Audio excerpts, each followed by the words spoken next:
I am super excited about today's discussion because number one, it's my one of my favorite topics to talk about. And number two, I got three of my favorite people here in the in on the stage. And I can't believe that I have three of truly the thought leaders in the solo aging space all together on one stage. It's going to be an amazing discussion today.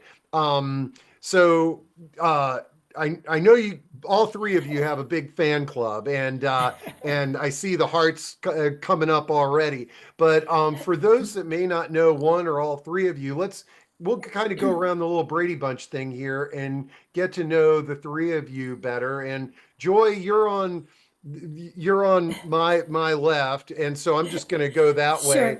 Sure. So Joy, tell us a little bit about yourself and what got you into helping solo agers. Okay, I've been in the business for over 35 years. I started by writing the complete elder care planner for adult children. But then about 10 years ago, as I was on the road speaking about elder care, people came up to me and said, "Who's going to take care of me when I'm old?" And bam, that was the next book and the next topic. And now we've come full circle. We know that we have a world of caregivers as well as solo agers. So how are we going to do this? I love it. All right. And Carol, I'll go with you next. What tell us a little bit about your journey. Well, mine was quite frightening, actually. I was a family caregiver for both my parents. And as I walked, well, my sisters helped as well. And as we walked through that, all of the elder care issues and challenges that our parents faced, it was quite burdensome, not only for us, but for our parents. And then after both of them died, it hit me over the head thinking, oh my gosh, what am I going to do? I don't have loving daughters or sons who will look after me, or a spouse either. So that was quite a wake up call. Wow, this is great. And I'm dropping everybody's websites in there. All three of these, our panel have books that relate to solo aging and what have you. So, and then Beverly, tell us a little bit about your journey. Sure. In the year 2000, I, along with my partner, Dolores McGeed, started a company called Complete Care Strategies. And we are solo aging professionals who worked in our businesses for about 23 years, dealing with all the issues that we're going to discuss today. So I myself, as an aging life care professional, had to create funerals for people, pick out their funeral dress. I had to become their power of attorney. I assumed a lot of roles, and my clients taught me about those who successfully aged solo versus those who did not, the ramifications as a result of that. And when I sold my company in January of 2023, a traumatic event, sort of, kind of, I wanted to create my own legacy and put my whole experience into a book, which is why I wrote Solo Wise. So it's my form of legacy planning I love for it. to give to everyone. All right. I love it. This is great. Okay. Well, folks, the best part about our discussions is they're live and interactive. And so throughout our discussion today, if you got a question, you got a comment, you just type it in, raise your little virtual hand. We'll make sure to get to it. But what I think is a great way to kind of kick off these roundtables is just we'll go back around the Brady Bunch circle here and just sort of each of you kind of share some trends or stories or ideas that you're kind of seeing out there with the individuals and the families that you're working with. So Joy, I'm just going to go in the same order. Joy, what are you seeing out there, and what might we sort of be thinking about as we're either thinking about life as as a solo ager, or if we have people in our lives that might identify as that? So without a doubt, everyone is concerned with the critical question, who is going to take care of me? But what I have found over the past 10 years is solo agers do not anticipate taking on the role of caregiver for friends and people they are not related to. It's a huge trend, especially because we look at our friends as a support system, but might they land on our doorstep? And what, how in the world can we plan for that? It's different when you're not related to people and you end up being a caregiver. It's a huge trend. Unfortunately, most people don't anticipate taking on that role, and they're sorry they didn't plan ahead for that. Joy, I'll sort of follow up on that. What one thing that I've found is a great way to find people that might help take care of you is to offer to take care of them. Like, Yeah. do you find that that's a great way to get the conversation started? Yeah, we typically have to go first because it's such a sensitive, delicate topic. But perhaps friends can begin the process by saying, let's talk about the possibility of one of us needing care. What should we do? And engage, be the adult in the room and start engaging in the conversation. It's not easy to have the conversation, but it's necessary. I love it. All right, Carol, what are you seeing out there in this space of solo aging lately? Well, and then to refer and go back on my own experience, and when I was researching for help for my parents and kind of different strategies that we could apply, I learned actually to lean on the professionals who are already have the deep experience of giving help and have the resources for individuals like us. So I highly recommend getting to know the resources in your local area, the ones that are nearby you, and start to reach out to them and get to know them, and building relationships with them now, way before you need them or there's an emergency. And I also want to reiterate and say and to really because well, what Joy just said, building our own network of support, our nearby support team. Get to know your neighbors and friends, and learn your community and the resources that are available. Now, Carol, like I've had several discussions with you, and I know that you live in a multifamily housing building where your neighbors are in close proximity. But I never, and you've brought up that you've connected with your neighbors. But were you ever living in a more traditional single family neighborhood, or have you always lived in multifamily? Oh, no, no. It was when I started to research my own life plan. I was living in a single family, 2-story single family residence in the suburbs. Yeah.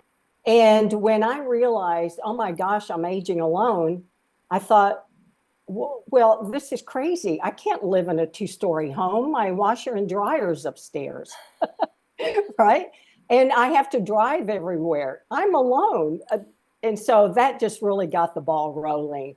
And my own, doing a lot of my own research of what would work for me.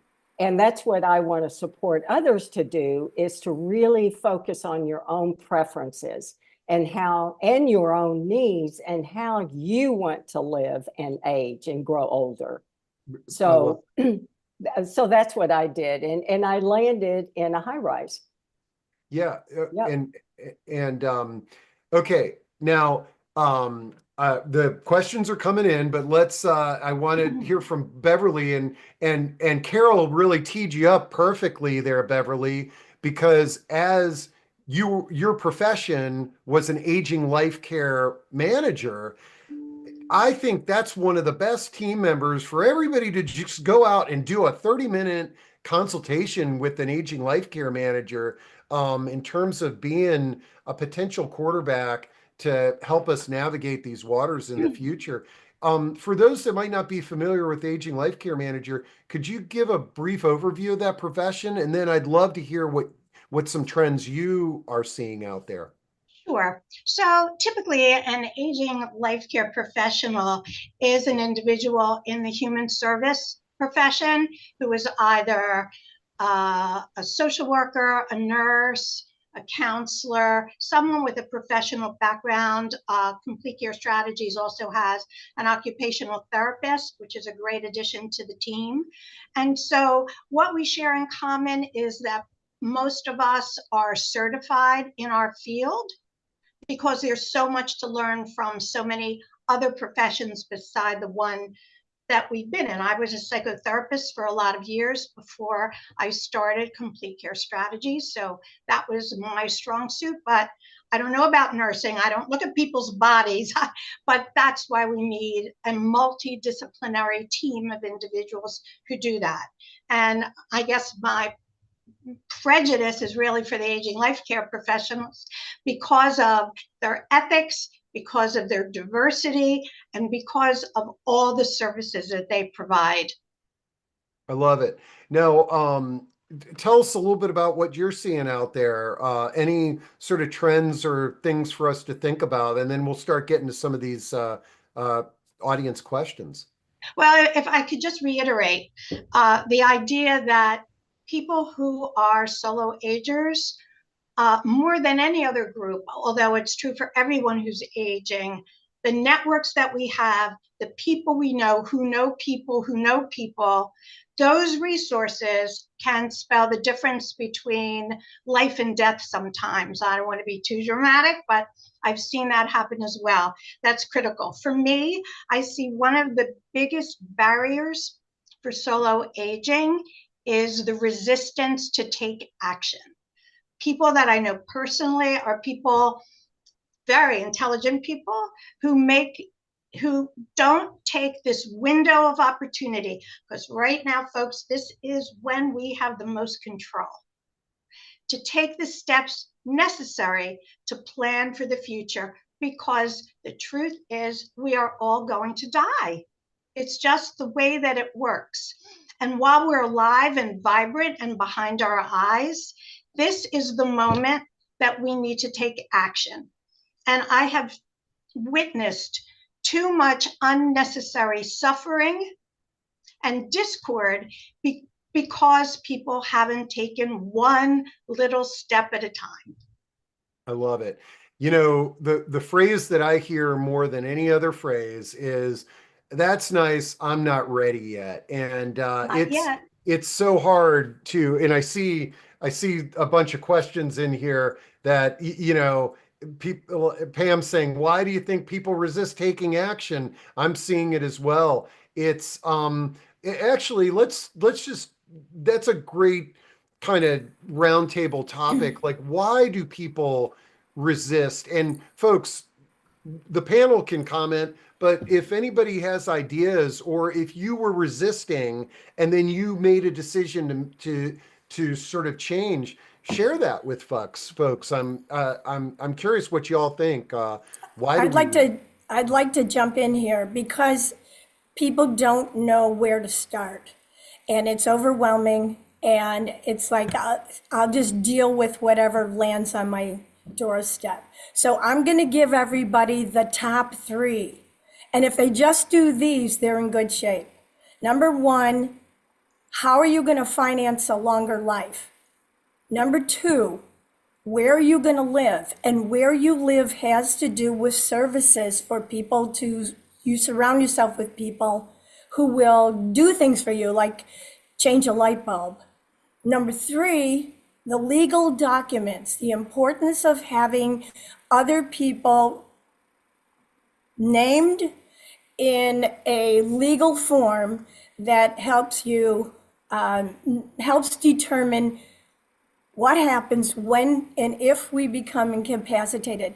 Now, that's real simple. Money, housing, legal documents. So start there. Start with money. If you don't do anything else, just start with money. And that's the problem is there's too much going on in our heads.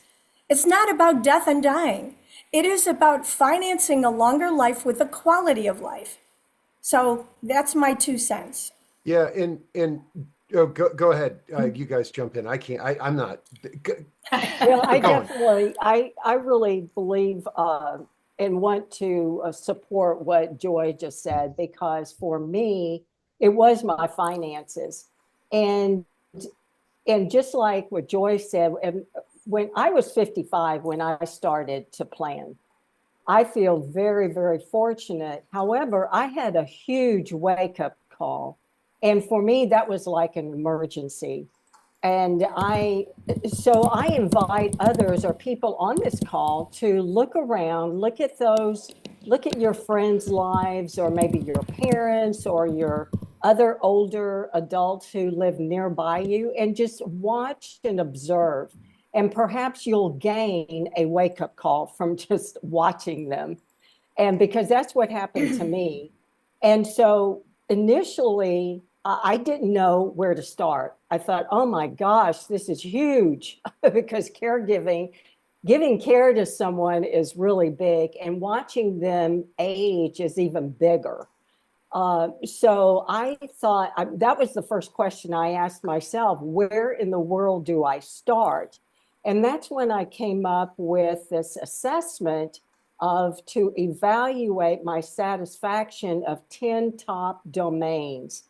And what I discovered is finances, that was my weakest domain. So I started there, and I knew that I had to focus on finances before I can move on to another domain.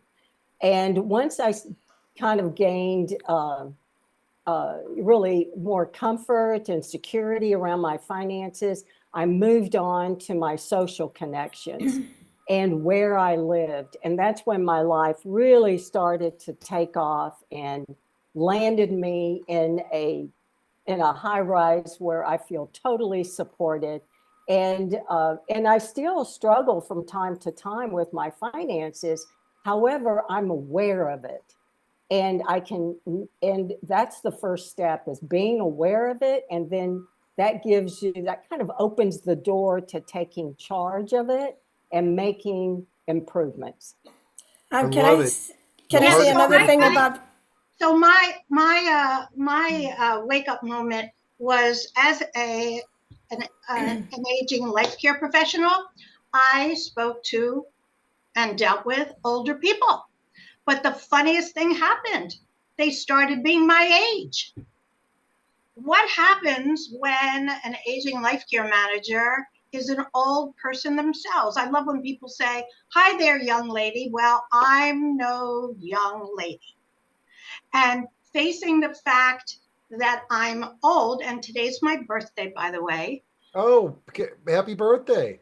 Thank you. And I'm definitely an old person. So it's kind of like, well, what am I waiting for? How do I want the rest of my life to be? I'm looking to move from my townhouse. I'm looking for new housing. I have to redo my estate.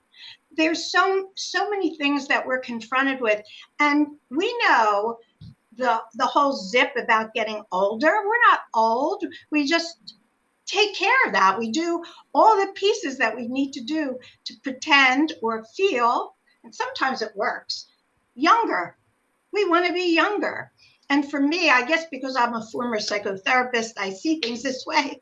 There's so much, I myself have so much resistance to this stage of my life and what it means, because it is another developmental step.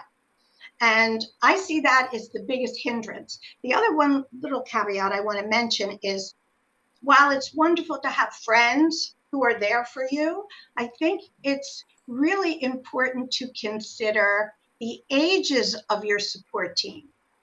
Because while I do have a husband, wonderful husband, my second marriage, my husband is wonderful. He's my age. So 5 or 10 years from now, is he going to be there for me?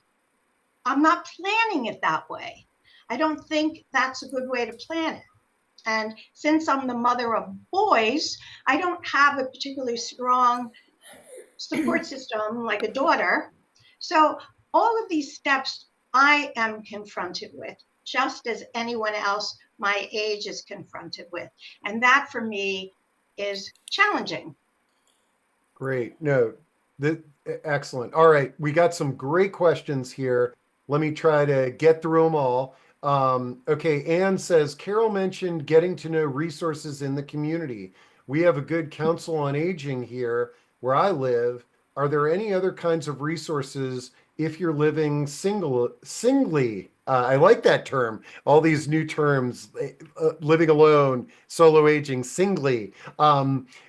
We talked about aging life care managers. What are some other resources and area agencies on aging, councils on aging? Those are great too. But what are some other resources that we might think about, y'all, and give Anne some ideas?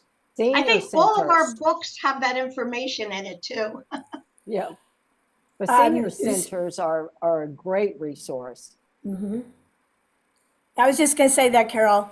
And the villages to Yes. look around.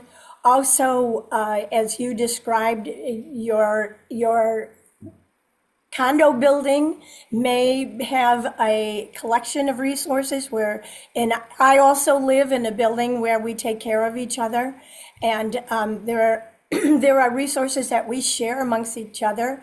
Also, a resource that many people don't tend to talk about is if you're a member of a religious group, if you go to temple or church, there are a lot of people who are volunteering like crazy. So there are so many resources. It just the area agency on aging has many. So volunteer groups, just Google volunteer in my location. There is so much available. It's just that people do not do their homework. And then they get the short end of the stick because they could have researched resources that are available to them. But it takes time. And you can't do it in a crisis because it doesn't work like that. We need time to develop relationships.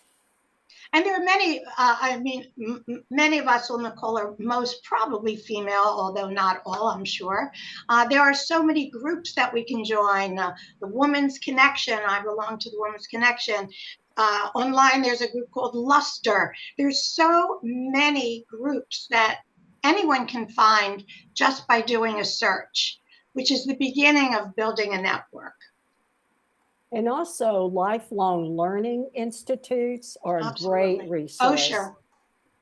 All right. Not only do you have courses that you can take, but they have local activities that participants can be active in and meet new peers and new friends. Okay. Critical. I'm dropping this question into chat so everybody can see it because I'm hoping somebody might have a solution for Jackie. But Jackie said, I recently found myself in care providing a care providing role for a family member who's indigent and mentally ill. Does anyone on the panel have any recommendations for people who aren't financially able? I'm a social worker and I know about resources. However, in this case, the person receives $200 more per month, making him ineligible. So he's not Medicaid ineligible. Okay. Any ideas or solutions for Jackie on the panel or in the audience? Just type that stuff in. So planning financially for elder care takes time, and we can't do it in a void. No matter how much a person makes, how much they bring in, there are plans that can be put in place that will eventually help people either get on resources that are financially available to them or qualify for certain programs. So this person who is asking a question about finances needs to get professional advice from a fiduciary, from an estate planning attorney, and from a financial planner.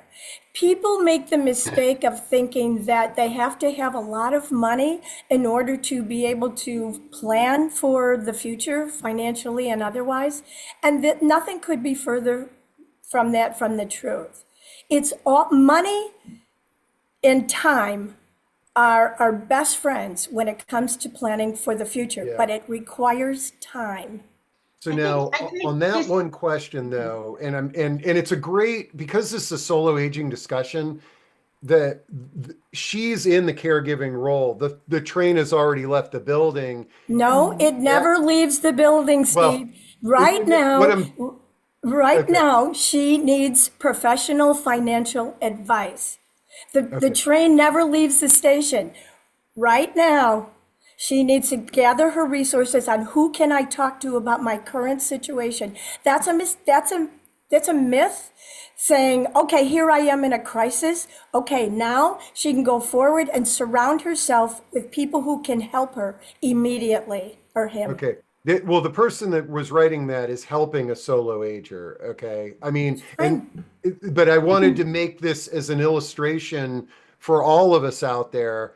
The first thing is, as Carol had stated, is get that That's financial right. piece put together, because in Jackie's situation, she's coming in trying to assist and trying to find resources for. yeah, it's great to go to those professionals, but if you're indigent, mentally ill, and have no money, it becomes more challenging.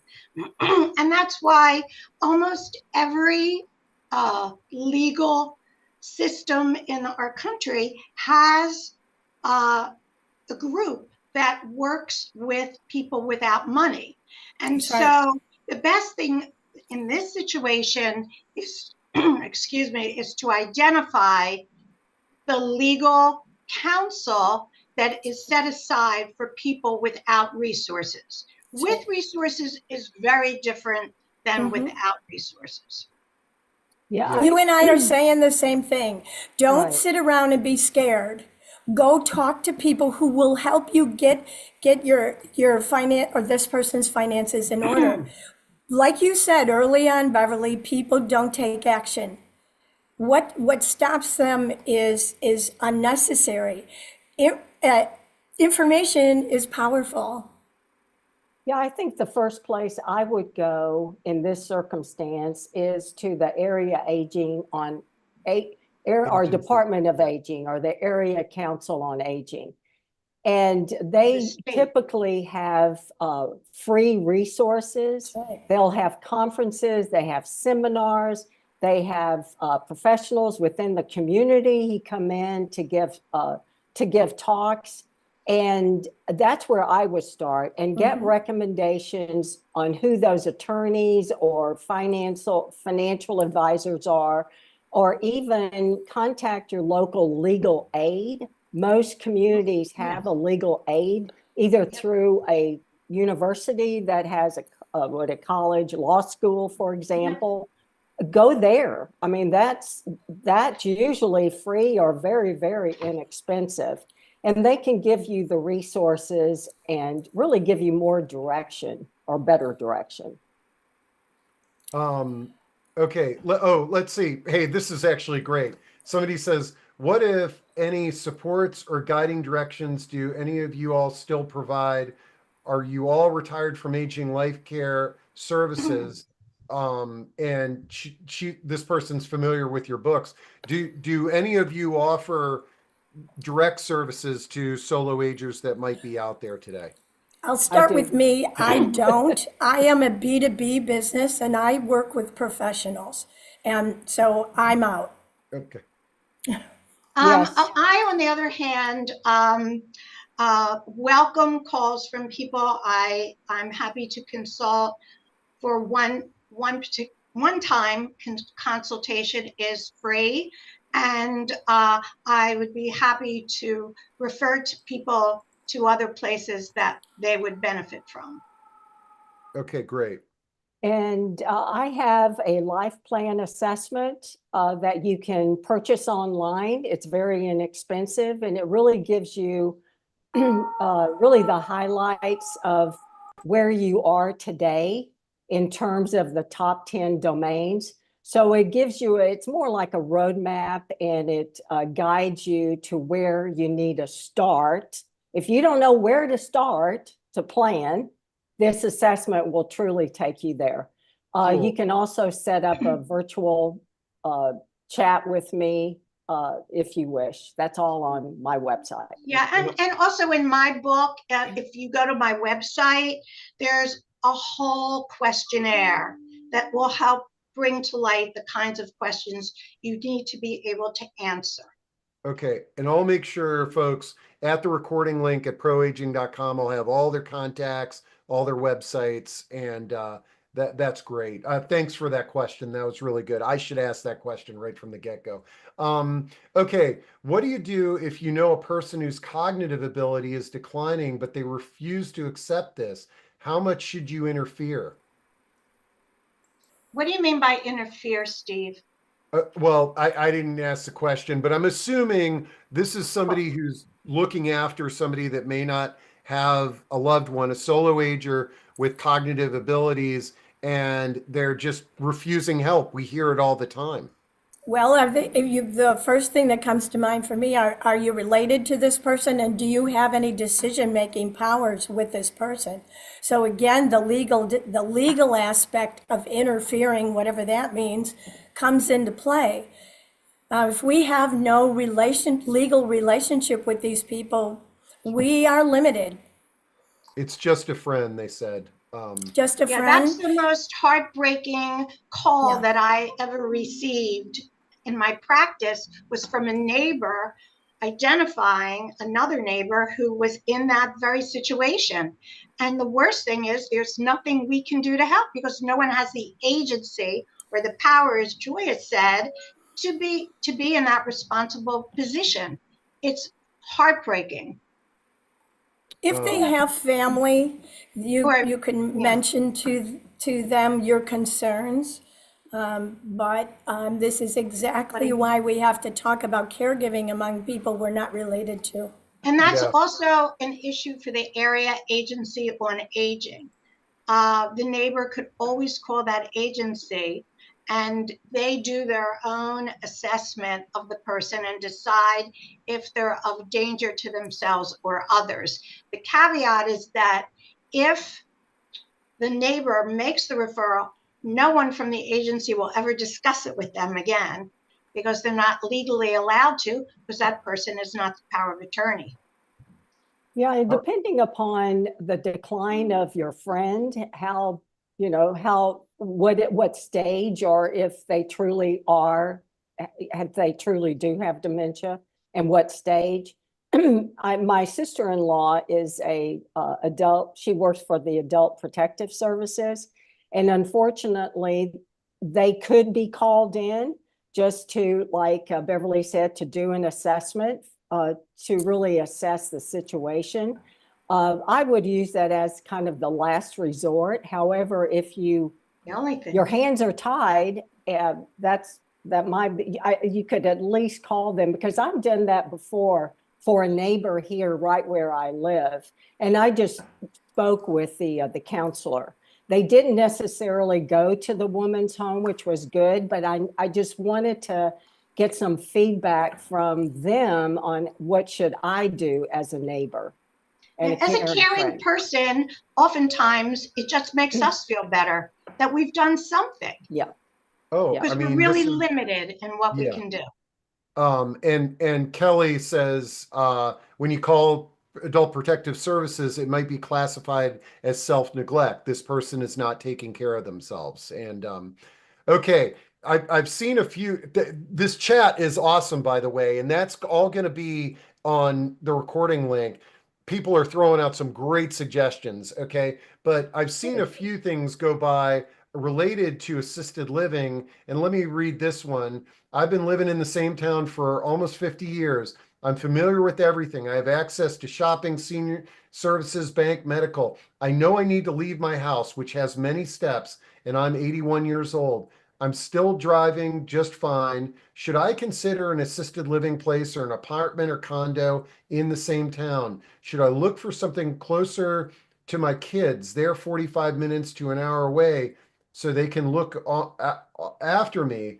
I can't seem to figure this out. Any words of wisdom for this person? I know lots of people have the same question. Well, first of all, I think it's important to distinguish that a person who is capable of living alone and driving and taking care of themselves, assisted living isn't appropriate. Assisted living is for people that need care with their activities of daily living. However, that doesn't negate the fact that different kinds of retirement communities really, really make sense for somebody. And this person needs to say to themselves, do I want to live close to my kids? Is it good for kids to travel 2,000 miles to see their parents when they want them close by? And do families benefit from being close to one another in the last quarter of life? You know, it's a personal decision. I always felt as a care manager that putting families together was critical. And the main character in my book is a real person who I helped move to where her cousin lives in California from Philadelphia. And it's turned out to be one of the biggest blessings in my life to see how she's doing in her new environment, close to family, where people actually love her. She is a complete solo ager. And she had been scammed. It's just a terrible story what happened to her. But seeing her in this new environment is just an extraordinarily wonderful thing. And if that works for families, and that's available, I think it's a great option to consider, as well as some kind of retirement community where there will be help when it's needed, that it's right there. And with that kind of support, I think people do really, really well. I mean, I'm sensing that this person is overwhelmed with making a decision. And the fact that they mentioned an adult child that is nearby or not nearby, but there is one present, might be a good place to start. Only with a conversation, by the way. So start with a conversation. Would you like me to move nearby? How would that affect you and your family? Is this something you might consider? I'm just putting it out there, and I'm wondering if this is even an option.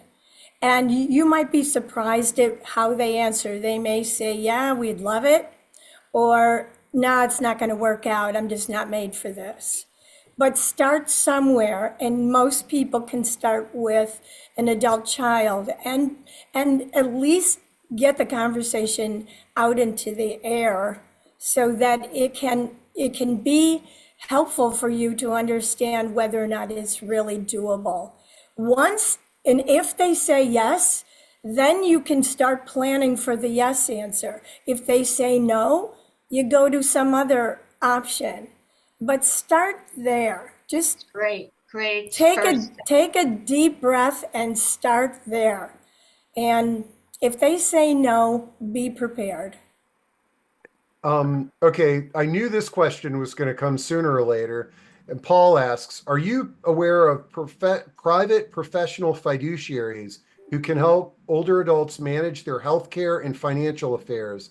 Here in California and a few other states, we are licensed and trusted research, the power of attorney, trustee, and care manager. He's saying in California, power of attorney, trustee, care manager. Anyways, your thoughts on this? This question always comes up on the solo aging discussions. Are there people that we can pay to handle our financial and fiduciary? Yes. Absolutely. Absolutely. Yes. They're a great resource.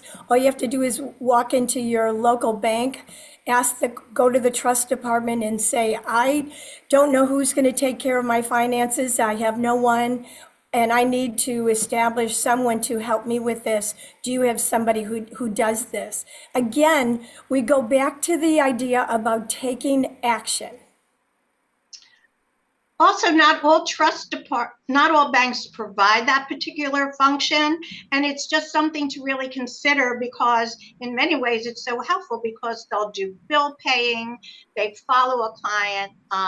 Unfortunately, not all the banks do what they did 10 years ago, but there's still banks, at least in my area, that are expert and focus on that kind of task. But you do have all your eggs in one basket in that this firm, this bank, also manages your money. And you have to ask yourself, do you want that bank to do that? It could be perfectly fine. Some people like to keep the silos separated, like the finances are held by one person, somebody else is. It really depends on the individual and how you want to go forward. But it is a really, really good option for people in that it's one place that does it all. Kathleen, man, we're getting some good questions now. I love this one. Kathleen says, because she's reading some of the chatter in there, she's like, how is somebody with a family a solo ager? I thought solo aging meant the person was without a family. And Kathleen, I'm married and I have two kids. I am a solo ager. Me and my wife are not going to die on the same day, and I don't want my kids taking care of me. I got to come up with a solo aging plan. But that's just my opinion. I'm curious what the rest of the panel is. Well, So yeah, I don't. I hear that all the time. I have a Facebook group called Elder Orphans, and some of my members get really upset if a person comes in and has a husband or children. However, I like looking at that term, elder orphan or solo ager or aging alone, as it's really a self-identifying term for me. And people, whether like Steve, whether you're married with children, without children, it really doesn't matter. What matters is that how you feel about it. And another thing, we all need to plan for the future. We all need to look ahead and look at the issues we could likely face as we get older and to start planning for them. That's what Amen. matters. Amen. And if you think you're a solo ager, you're a solo ager. That's right. Oh, this is a good follow-up from what we were talking about. As Paul says, most banks are getting out of fiduciary responsibilities or only do it for high net worth clients. They don't handle healthcare either. Private fiduciaries are less expensive, but getting to know who, if you're turning over, whether you know them or you're paying them, the relationship is so important for this, the most important job, managing our healthcare and our finances to our wishes. Correct? There needs to be so. a really strong interview process because it might be the most important interview you've ever done to hire someone. And there's lots of guidelines and questions to ask and things to consider that I talk about. And it's really critical that this person is interested in your own life goal as far as well as your finances.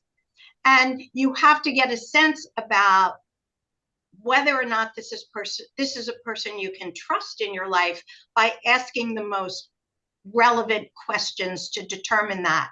And sometimes your gut will tell you this isn't right. And you have to do your homework to identify other people working with this person. There's a lot to consider, and we don't really have the time to get into it this minute. There's a new profession or professional group, and some of you may be aware of it. They're called daily money managers. And some of them are trained to be private fiduciary, while others in that profession really just take on the day-to-day activities of managing your money. So they have a website. I believe it's called I dropped it in. Oh, good. Thanks. Yeah. They're an excellent group. of professionals. Okay. All right. Let me jump on, or I'm getting that daily money managers in there, and let's see what else we got here. Uh, what are your recommendations for when a spouse passes away to assist in overcoming the loneliness? This is for my father. My mother passed a year ago. He has been on his own and very active in a rural area. He's definitely solo aging. I did get him a cat that he enjoys immensely. And I'm going to put in the robotic pet here for those that are allergic to real cats. But share your thoughts on this. And this is, this is a different type of solo aging you might have not expected. You expect you're going to die on the same day as your spouse, and one outlives the other, and you're alone. What are some thoughts for this adult child? I just wonder if the dad had said that he is lonely.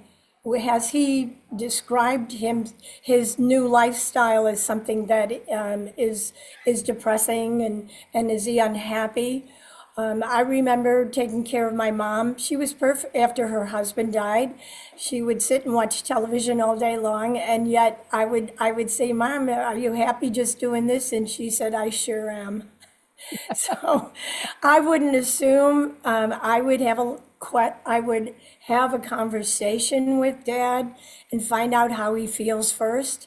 There are certainly plenty of opportunities to be social. We talked about them already. Senior centers, church groups, you name it, villages.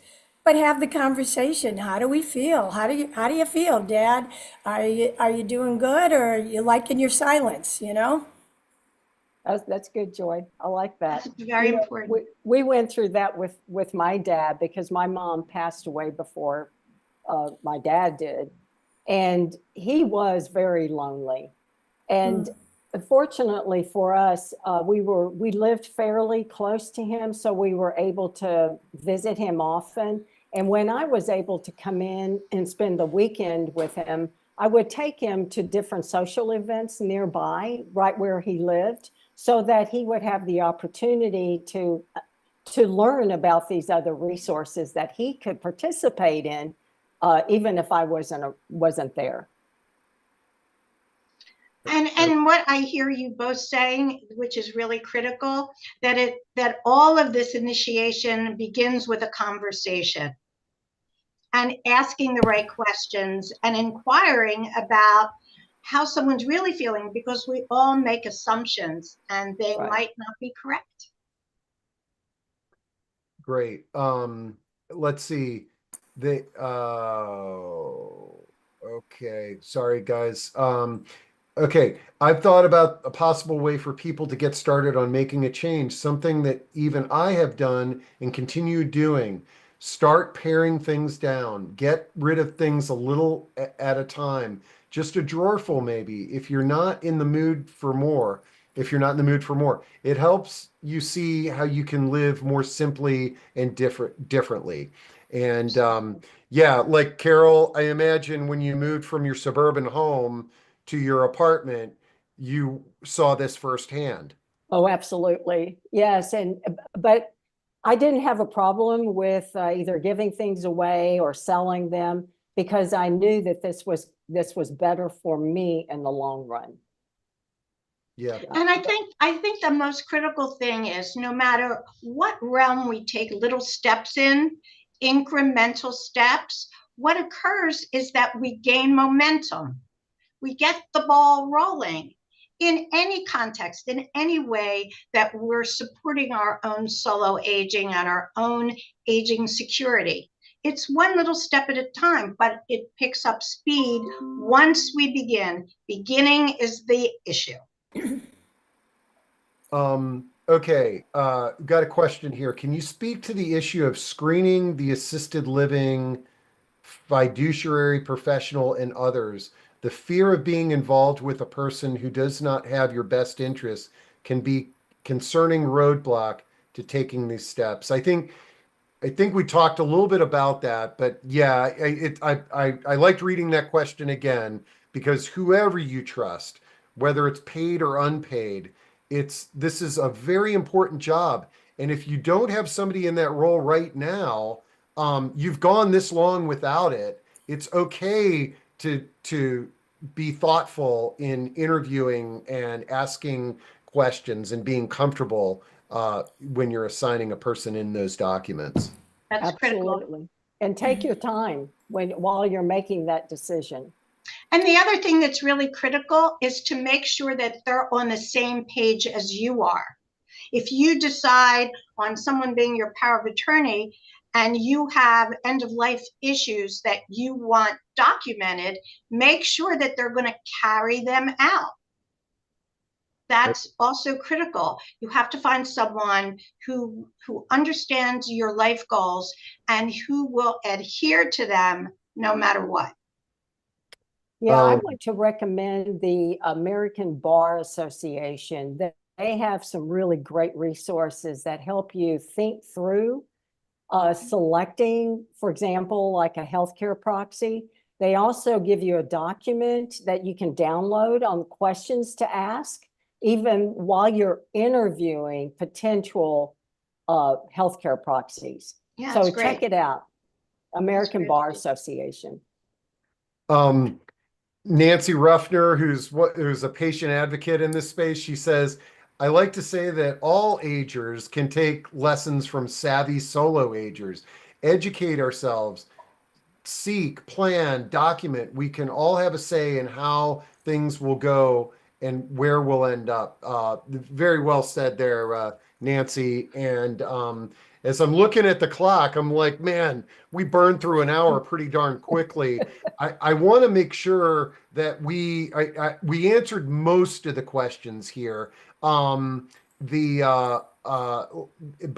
I want to make sure that I give all of our panel members the opportunity to kind of jump in on anything that we didn't talk about that you think that folks ought to be thinking about. Well, what I want to leave with all the listeners is know that you are able to take care of yourself. There are resources, there are people and professionals who are ready and willing to help you out. And you have within yourself the capacity to find those resources to age well and successfully. So please know that you're not alone. We are here for you. Just reach out to any of us and we'd be happy to steer you in the right direction. And I would also suggest that you keep following Steve Gurney and the positive aging community, because he's got it handled. I mean, this man's got it and has been, he's been this way for as long as I've known you, which is forever, you know? I'm blushing. Okay. Yeah, I mean, actually, and I knew, I know what happens when I start saying that we're winding down. We always get a good question or two. Janice says, and I like this one, Janice, a woman in our community died and wasn't found in her home for over 4 months. She had no family. How can communities help prevent this type of thing? Listen, well, I want our panel to comment on this, but Janice, when I hear a story like this, it just reiterates, how we were talking about it's hard to get started and things like that. Visualize, this tragedy, and it might help motivate us all to have conversations with our neighbors, conversations with our friends, because none of us want that to be our legacy, alone in the apartment and nobody knew that we passed away. Yeah, that sounds like a great wake-up call. Yeah. If only fear worked, I don't know. Instead of fear, I like control, because most people want what they want. And if you want that, you got to overcome our fear and then get to work. Amen. That is so true. That's well said there. That is so true. Okay. Let's see. I'll do one more and then we'll be to an hour. Elizabeth says, how might retired child-free singles help a sibling get free from a negligent power of attorney and meet privately with other solo agers for wise counsel. Okay, so this is somebody whose sibling has a power of attorney that they don't necessarily think is in their best interest. Holy cow. Well, this could be a whole hour discussion with an elder law Well, attorney. the first thing is to hire another lawyer that represents you. That might be a really great first step. And see what you can do about it and have the guidance from another attorney. I agree. Yeah, that's why attorneys, it's like they're speaking a foreign language, and us lay people don't know how to navigate it. But well said, Beverly. Holy cow, this has been a great discussion. And you know what, how I, number one, to have the three of you, but the thing is, we've had about a half dozen questions that I've never had before, okay, including that last one. And that's what I like best about this. It's what the audience comes up with when we throw these topics out. You all It's have an been ongoing conversation, this conversation. It really has no end. It's ongoing. I agree.